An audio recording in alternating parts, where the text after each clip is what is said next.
तो चलिए सीधे मुद्दे पर आते हैं। आज हम निवेश की दुनिया के एक बहुत ही ज़रूरी सवाल का जवाब ढूंढेंगे। जब भी हम अपने इन्वेस्टमेंट का रिटर्न देखते हैं तो क्या हम वाकई सही नंबर देख रहे होते हैं? आइए पता लगाते हैं कि आपके लिए सही मैट्रिक कौन सा है। ये एक ऐसी प्रॉब्लम है जिसे हम में से कई लोगों ने कभी ना कभी फेस किया है। पर क्या हो अगर मैं कहूं कि गलती शायद आपके इन्वेस्टमेंट में नहीं बल्कि उसे देखने के तरीके में है। इसे समझने का सबसे अच्छा तरीका है एक कहानी।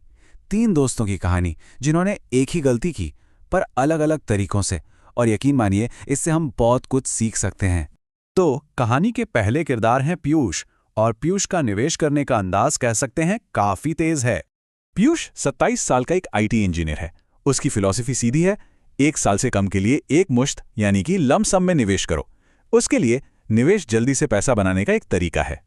तो पीयूष ने 1 लाख रुपए लगाए और कुछ ही महीनों में वो बढ़कर 1,40,000 रुपए हो गए। अब सवाल ये उठता है कि इस तरह के शॉर्ट टर्म एकमुश्त निवेश को मापने का सबसे सही तरीका क्या है? इसका जवाब है एब्सोल्यूट रिटर्न। देखिए, ये सबसे सीधा साधा तरीका है। आपने कितना कमाया या कितना गवाया, बस पॉइंट टू पॉइंट। क्योंकि पीयूष का निवेश 1 साल से कम का था, ये मैट्रिक उनके लिए एकदम परफेक्ट है। तो नतीजा क्या निकला? पीयूष को मिला शानदार 40% का एब्सोल्यूट रिटर्न, और क्योंकि उसका लक्ष्य ही शॉर्ट टर्म था तो ये आंकड़ा उसके निवेश की सफलता को बिल्कुल सटीक तरीके से दिखाता है। ठीक है, पीयूष की कहानी तो समझ आ गई। अब मिलते हैं हमारे दूसरे दोस्त आशुतोष से। आशुतोष की सोच जो है वो पीयूष से बिल्कुल अलग है। वो कह सकते हैं लंबी रेस का घोड़ा है। आशुतोष को धैर्य पर पूरा विश्वास है। उसका मानना है कि असली दौलत बनाने में वक्त लगता है, इसलिए वो अपने निवेश को 5 से 7 साल देता है ताकि कंपाउंडिंग का जादू अपना काम कर सके। और बस यहीं पर कहानी में आता है एक मजेदार ट्विस्ट। पीयूष ने अपने दोस्त आशुतोष को भी सलाह दे दी कि वो भी अपना रिटर्न एब्सोल्यूट रिटर्न से ही नापे, और ये एक ऐसी गलती थी जो आशुतोष को एक गलत तस्वीर दिखाने वाली थी। अब जब आशुतोष ने एब्सोल्यूट रिटर्न से कैलकुलेट किया तो नंबर आया 110%। जरा सोचिए, 1 लाख का निवेश 5 साल में 2,10,000 हो गया। सुनने में तो ये बिल्कुल कमाल का लगता है ना? लेकिन यहीं पर एक बहुत जरूरी सवाल खड़ा होता है। ये 110% तो पूरे 5 साल का रिटर्न है, पर हर साल औसतन ग्रोथ कितनी हुई? तो जब बात लॉन्ग टर्म निवेश की हो, हमें एक बेहतर हथियार की जरूरत है, और वो है CAGR यानी कंपाउंड एनुअल ग्रोथ रेट। ये हमें बताता है कि उतार चढ़ाव को एडजस्ट करने के बाद आपका पैसा हर साल औसतन कितना बढ़ा। और जैसे ही हमने CAGR यूज किया, असली पिक्चर सामने आ गई। आशुतोष का असल सालाना रिटर्न था सिर्फ 16%। अब आप ही सोचिए, कहाँ 110% और कहाँ 16%? ये तो जमीन आसमान का फर्क है। चलिए अब मिलते हैं कहानी के तीसरे और आखिरी किरदार उत्सारी से। उत्सारी का तरीका इन दोनों से भी अलग है, और ये हमारे सामने एक नई पहेली रखता है। उत्सारी एक स्मार्ट और अनुशासित यानी कि डिसिप्लिन्ड इन्वेस्टर है। वो हर महीने बाजार ऊपर हो या नीचे SIP के जरिए एक फिक्स्ड अमाउंट निवेश करती है। उसका विश्वास है कि बूंद बूंद से ही सागर भरता है।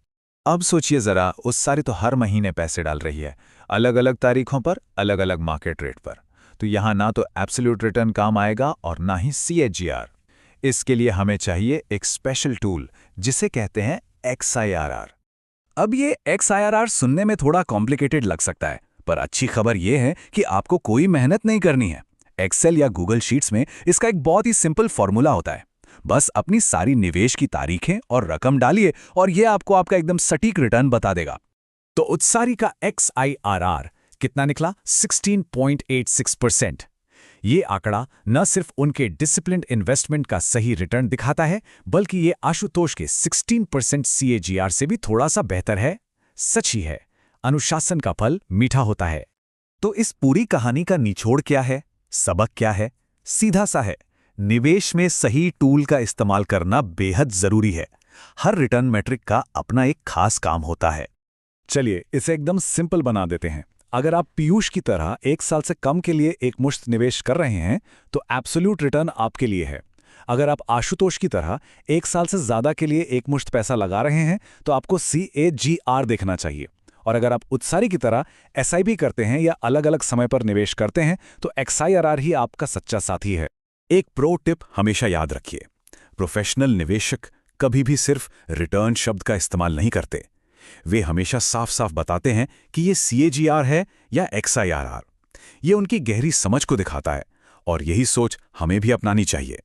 तो अगली बार जब कोई आपसे कहे कि उन्हें 50% का जबरदस्त रिटर्न मिला है, तो बस एक सवाल पूछिएगा, कौन सा रिटर्न, एब्सोल्यूट, CAGR या XIR?